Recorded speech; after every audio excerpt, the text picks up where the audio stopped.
Almost a year ago, I made a video about 20 cars that I think should be sold in the UK.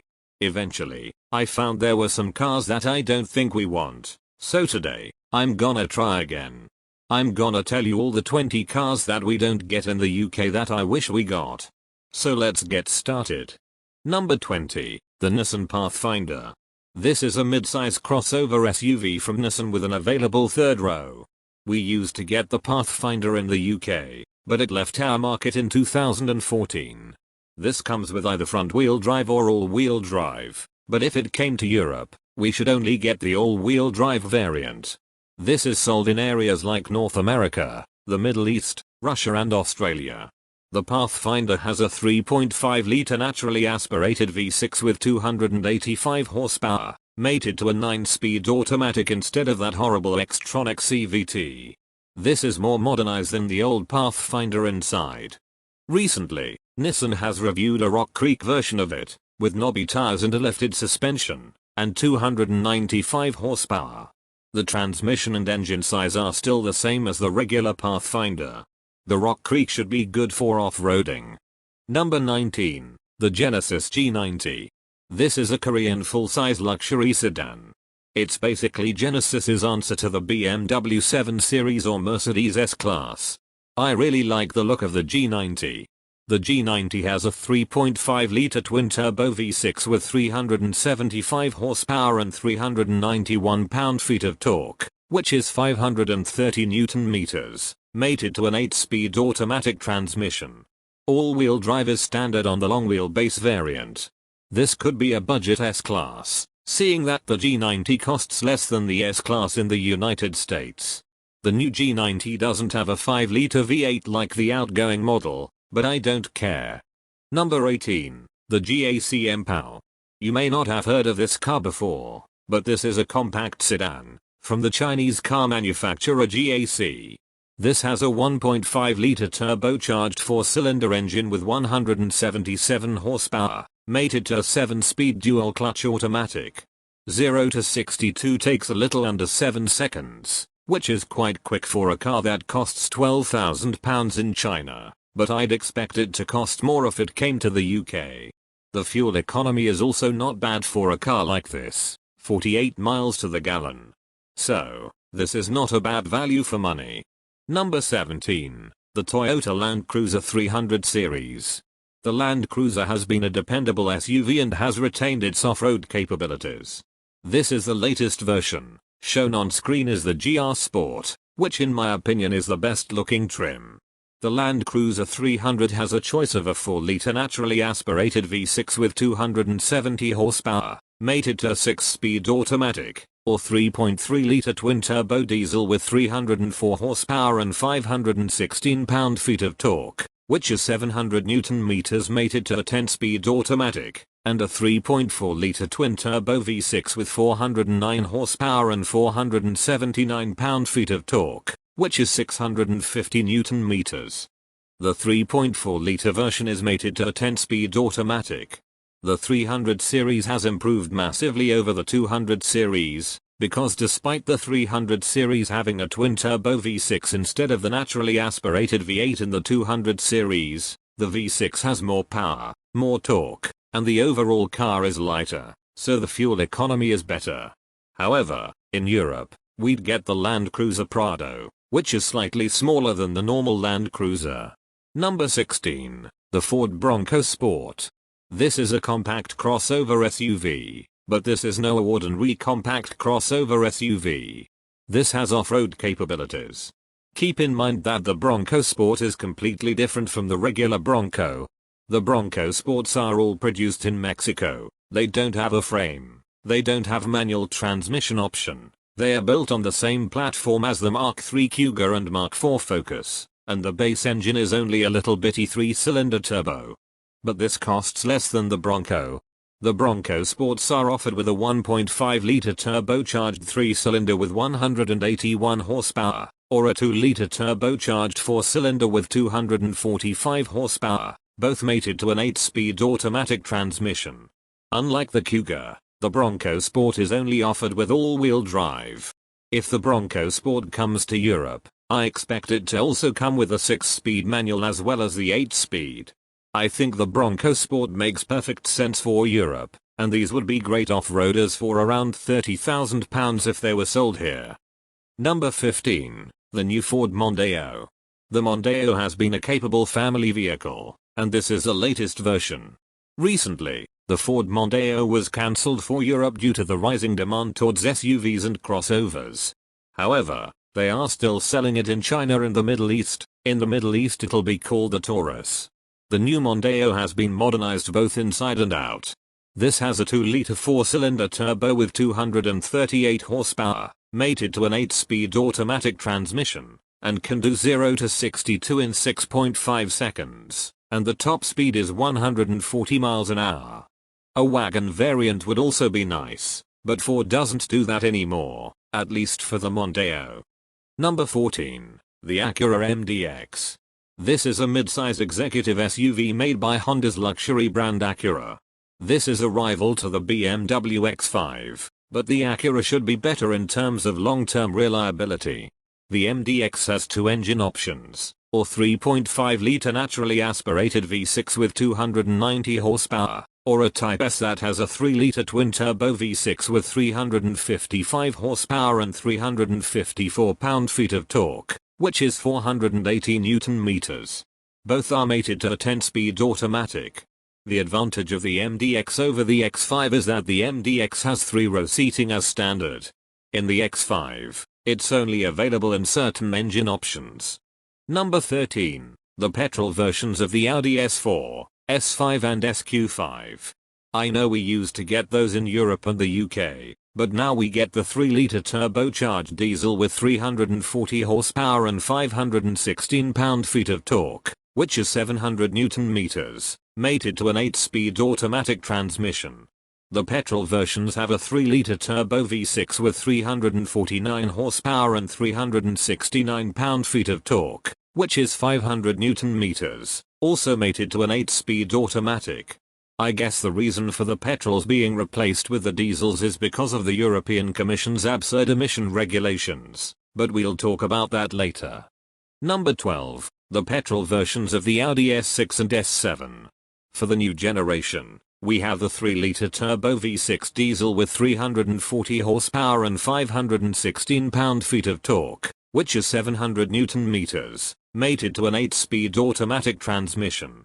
However, the rest of the world gets the 2.9-liter twin-turbo V6, the same one in the Audi RS4 and RS5, with 450 horsepower and 443 pound-feet of torque, which is 600 Newton meters, also mated to an 8-speed automatic. The 0 to 62 time for the petrols is 4.5 seconds, and the top speed is 155 miles an hour. If you have seen the S6 reviews, you will have pointed that there are really fake exhausts in the European spec S6. But in the petrol ones, there are no fake exhausts. I sincerely wish we got the petrol S6 and S7 models here in Europe, including the S6 Avant Petrol, which is exclusive to Japan. Number 11, the Hyundai Sonata. This is a mid-size sedan made by Hyundai. We used to get the i40 in Europe, but that discontinued in 2019. I think we should get the Sonata as Hyundai's mid-size sedan for Europe.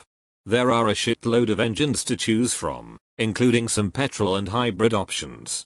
However, the best one in my opinion is the N-Line, which has a turbocharged 2.5-liter 4-cylinder with 290 horsepower and 311 pound-feet of torque, which is 422 Newton meters, with front-wheel drive and mated to an 8-speed dual-clutch automatic.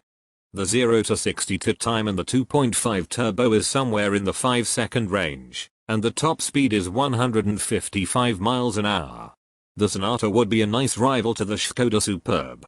Number 10, the BMW M3 and M4 non-competition models.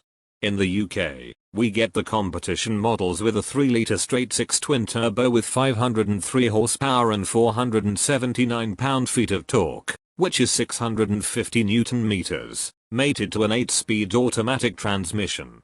However, we don't get the non-competition models, which have 473 horsepower and 406 pound-feet of torque, which is 550 Newton meters, from a 3-liter straight-six twin-turbo, mated to a 6-speed manual transmission. The M3 and M4 manuals are slower to 62, sure, taking 4.2 seconds to reach that speed from rest, but the M3 and M4 manuals are more engaging. I asked Joe Achilles what cars he thinks should be sold in the UK that we don't get, and he said the M3 M4 manual. Fortunately for him, he managed to test the M4 manual in Germany. I'll link that video in the description so you can check it out for yourself. Number 9. The Acura TLX. This is a mid-size sedan made by Acura, Honda's luxury brand. This has two engines, a 2-liter 4-cylinder turbo with 272 horsepower, with either front-wheel drive or all-wheel drive, or the Type S, which is powered by a twin-turbo V6 with 355 horsepower and 354 pound-feet of torque, which is 480 Newton meters, with all-wheel drive. Both engines are mated to a 10-speed automatic transmission. The TLX Type S does 0 to 62 in 5.1 seconds, which is 0.8 seconds slower than the M340i, but the TLX Type S is slightly less expensive than the M340i. The top speed of the TLX Type S is 155 miles an hour. If the TLX Type S did come to Europe, it would be a nice competitor to the Peugeot 508 PSE. What would have also been nice is if Acura had made a wagon variant of the TLX. Number 8. The turbo versions of the Mazda 3, Mazda CX30 and Mazda CX5. In Europe, we all get those with naturally aspirated 4-cylinder engines, and also 4-cylinder turbo diesels, but we don't get the turbo petrol versions. In North America, you can get the Mazda 3, CX30 and CX5 with a 2.5-liter turbocharged 4-cylinder with 227 horsepower, filled with regular fuel, or 250 horsepower, filled with premium fuel, with all-wheel drive and mated to a 6-speed automatic transmission. The 0 to 62 time of the Mazda 3 Turbo is 5.8 seconds, making it 0.2 seconds quicker to 62 than a Focus ST with the automatic. The CX30 Turbo takes 6 seconds to hit 62 from rest, and the CX5 Turbo takes around 6.5 seconds. However, the top speeds of these are only limited to 130, 128 and 130 miles an hour respectively. Number 7. The Mark 8 Volkswagen Golf R manual. In Europe and the UK, we get the Mark 8 Golf R with a dual clutch transmission. However, in the United States and Canada, you can get the new Golf R with a 6-speed manual transmission. The manual Golf R has 315 horses under the hood from a 2-liter turbo 4-cylinder driving the 4 wheels like the automatic version, but unlike the automatic version, you only get 280 pound-feet of torque, which is 379 Newton meters, compared to the automatic which has 310 pound-feet of torque which is 420 Newton meters. It'd be great if Volkswagen sold the Mark 8 manual Golf R here. Number 6. The Nissan Edge. This is a brand new 2-seater rear-wheel drive sports car from Japan. It's not coming to Europe or the UK, partly because of the eco-terrorists and the European Commission making absurd regulations.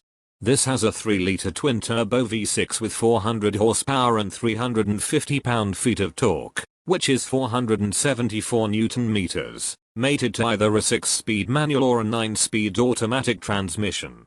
Nissan hasn't confirmed a 0 to 62 time yet, but expect it to be in the low 4-second range. The price of the Nissan Edge should start from around $40,000 in the US. This makes it cheaper than the Toyota Supra, but the Supra's base engine is only a 4-cylinder. The V6 is the Nissan Edge's only engine option. Number 5. The Cadillac CT4V Blackwing. This is a high-performance mid-size sedan, intending to rival the BMW M3.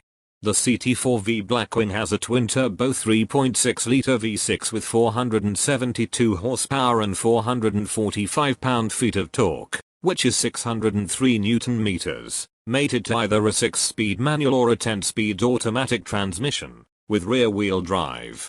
The 0 to 62 time is 3.9 seconds, on par with the M3 competition, and the top speed is 189 miles an hour. The CT4V Blackwing is more affordable than the M3, with a starting price of $59,000 in the US. An M3 in the US starts from $70,000. So these would be really fun high-performance sedans for less money if they were sold here. Number 4. The Cadillac CT5V Blackwing. This is a high-performance midsize sedan, intending to rival the BMW M5 and Mercedes E63's AMG. The CT5V Blackwing is powered by a 6.2-liter supercharged V8 with 668 horsepower and 659 pound-feet of torque, which is 893 Newton-meters, mated to either a 6-speed manual, which is very rare for a car in this segment, or a 10-speed automatic transmission, with rear-wheel drive. Depending on what transmission you go for, it'll do 0 to 62 in either 3.6 or 3.4 seconds, and will do a quarter mile in the 11-second range. The top speed is over 200 miles an hour. The CT5V Blackwing costs less than an M5, with a starting price of $84,000 in the US. An M5 in the US starts from $104,000. The CT5V Blackwing, as well as the CT4V Blackwing, are the last petrol-powered cars in the Blackwing series, and after that, it'll be all electric. I sincerely wish we got the CT5V Blackwing in Europe. Number 3. The Hyundai Elantra N. This is a high-performance compact sedan sold in North America, the Middle East, South Korea, where it's called the Avante N, and Australia, where it's called the i30N sedan. This has a 2-liter 4-cylinder turbo engine with 280 horsepower and 289 pound-feet of torque, which is 392 Newton-meters, mated to either a 6-speed manual or an 8-speed dual-clutch automatic. It'll do 0 to 62 in 5.3 seconds, and will go flat out at 155 miles an hour. The Elantra N has a bigger trunk than the i30N hatchback with the rear seats in place, at 464 liters compared to 381. I really like the look of it. I would get that over an i30N hatchback or liftback if it were sold here. Number 2. The Toyota GR Corolla. 2 weeks ago, Toyota launched a new GR Corolla hatchback, which is a hot hatch from Toyota intended to be on sale in the United States and Canada where the GR Yaris isn't sold. But it'll join the GR Yaris in Japan, Australia and New Zealand. Sadly, it's not coming to Europe, because of the eco-terrorists in the European Commission who make absurd emission regulations. I was thinking that the GR Corolla would be sold here in Europe, considering that the regular Corolla hatchback is sold here, but Toyota said that the GR Corolla won't be coming here. Anyways, under the hood is a 1.6-liter turbocharged 3-cylinder, that's right, 3-cylinder, with 300 horsepower and 273 pound-feet of torque, which is 370 Newton-meters, with a 6-speed manual transmission as the only transmission option, at least for now. The GR Corolla also has all-wheel drive, despite the regular Corolla having front-wheel drive. This has more power than the GR Yaris, but we don't know the performance figures for the GR Corolla yet. This will be on sale from the fourth quarter of 2022 in areas like the United States.